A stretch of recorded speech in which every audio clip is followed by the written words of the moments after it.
Banta, pananakot at tangka sa buhay ni Kerwin Espinosa. Para saan ba yun? Yung ba ang dahilan? Dahilan ba yan para hindi magtestigo sa ICC laban sa kay Duterte? Yung ba ang dahilan? Kasi alam naman ninyo, anak yan nung Mayor Espinosa na nawala ang buhay nung kasagsagan ang tukhang under Duterte administration. So, kaya tinatanong ko, hindi rin ako sigurado. Kayo, naniwala ba kayo doon? Kasi pinagtangkaan daw ang kanyang buhay. Pero hindi naman po dahil sa pinagtangkaan ng kanyang buhay, ay hindi na siya magsasalita at mananahimik. Mukhang kabaligtaran. Parang lalong tumapang doon sa press conference. Sa kanyang pagsagot sa question and answer sa media, parang lalo siyang tumapang at lumakas ang loob para mabigyan ng hustisya ang pagkawala ng kanyang ama na mayor ng Leyte, sa isang bayan sa Leyte. Okay? So, sino kaya at ano kaya ang tunay na motibo? Hopefully, madiscover ng mga otoridad kung bakit pinagplanuhan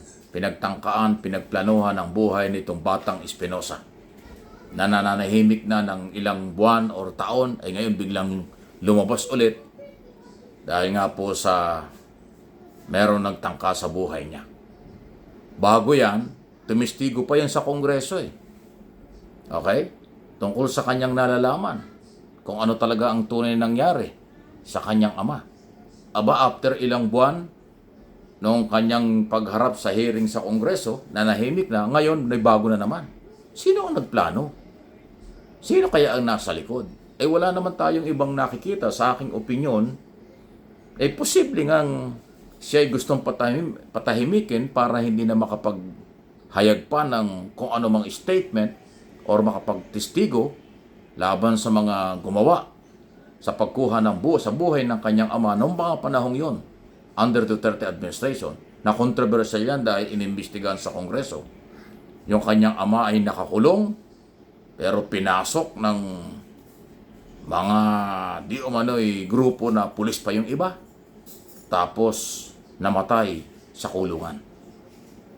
Yun po yun eh. Yun talaga ang human rights violation. Saka nakakita na nakakulong na yung tao, ni-raid ng pulis yung kulungan, tapos pinalabas ng laban, kaya namatay, di ba? Yun yung controversial doon. Alala ko yung Colonel Marcos na pulis, ang isa sa mga inimbestigahan dyan. At umaming sila yung nag-operate doon. Kaya nagtataka yung mga congressman nung magkakaroon ng hearing eh. Kontrolado na, nakakulong, kasi nga kinasuhan nyo, nakakulong na yung tao. Tapos ni-raid nyo. Tapos pagdating sa loob ng kulungan, nagkaroon ng putukan at sinasabi nyo, nanlaban, kaya kanilang napatay. Di ba yun ang istorya nun eh? Eh ngayon, itong batang Espinosa ay siyang malaya at buhay. Although may mga kaso rin, ayan na ngayon. Magiging kalaban nyo ng tuluyan. Kasi, tulad na sinabi ko, hindi po natakot. Lumakas pa ang loob at willing na harapin ang lahat ng yan. So, talagang, matindi po itong mga nangyayaring ito. Ingat na lang po kayo. Bakit kasi, ang sarap sanang ibalita kung nagkakaisa ang Pilipino, sumusunod sa rule of law, at sumusunod sa proseso, di ba, mas maganda. Ang gusto kaya na itong mga ito kahit na anong gawin nila, huwag na silang kasuhan. Wala nang pakialam ang gobyerno dun po sa mga posibleng nagiging biktima ng paglabag sa karapatang pantao. Alam po nyo, ganito yan Kahit sino ang nakaupong pangulo, obligasyon ng pangulo at ng gobyerno bigyan ng karapatan, bigyan ng hustisya ang mga biktima. Yan kasama sa kailang obligasyon. Hindi pwedeng ang gobyerno ang siyang lalabag sa karapatang pantao. To serve and protect din ang trabaho ng nasa gobyerno para ang pulis. Magbigay ng proteksyon sa kapakanan ng tao. Yan ang trabaho ng presidente. Ipatupad ang batas ng pantay-pantay. At kung meron nagiging biktima, nalabag sa batas, lalo ng karapatang pantao, obligasyon na tulungan. Hanapin kung sino ang umabuso at papanagutin. Ganun Hindi naman pwedeng ang gobyerno ang lumalabag sa batas. ang gobyerno ang nanghaharas, ang gobyerno ang umaabuso sa karapatang pantao, tapos hindi pananagutin. Hindi ho ganun, hindi normal yun.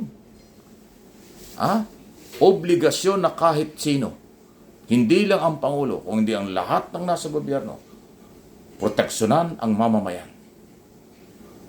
Ano man ang kasarian, ano man ang relihiyon, ano man ang antas ng buhay.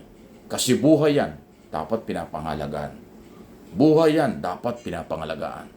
Buhay yan, dapat proteksyonan. Yan ang obligasyon ng mga nasa pamahalaan, ma-local o national, opposition man or maka-administration, kung lahat kayo, kung taga-gobyerno, pinapasweldo ng mamamayan. Kaya yung pagbibigay ng proteksyon sa kahit kanino, yan po ay obligasyon.